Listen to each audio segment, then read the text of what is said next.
তবে মনে রাখবেন, শিশু পাচার যারা করেন, স্বাধীন মানুষকে যারা বিক্রি করে, বিশ্বনবী বলেছেন 3 ব্যক্তির বিরুদ্ধে আল্লাহ নিজে বিচার দায়ের করে আল্লাহ তাদেরকে ধরে জাহান্নামে পাঠিয়ে দিবেন।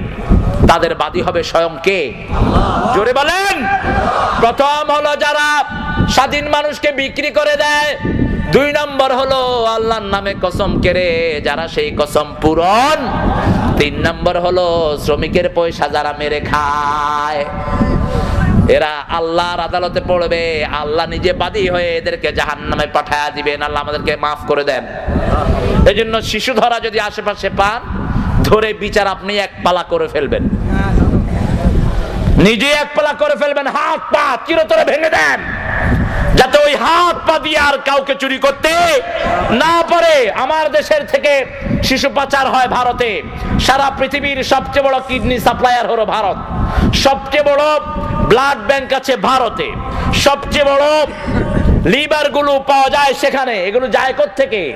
আমার দেশের ছোট ছোট শিশুদেরকে নিয়ে ফার্স্টে এদেরকে জবাই করে এদের কিডনি গুলোকে আলাদা করা হয়, কর্নিয়া গুলোকে আলাদা করা হয়, এগুলো উচ্চ মূল্যে তারা বিদেশের কাছে বেচে। অথচ এই ভারত মুসলমানদের, ঠিক কিনা? ভারতের কোন স্মৃতি মুশরিকদের নাই। ভারতের মালিকও মুসলমান ছিল। 700 বছর মুঘল সাম্রাজ্য ভারতে ছিল কিনা? কথা বলেন না কেন? জিন আরব হামারা, হিন্দুস্তান হামারা, মুসলিম হে হাম ওয়াতন হ্যায়, সারা জাহাঁ হামারা।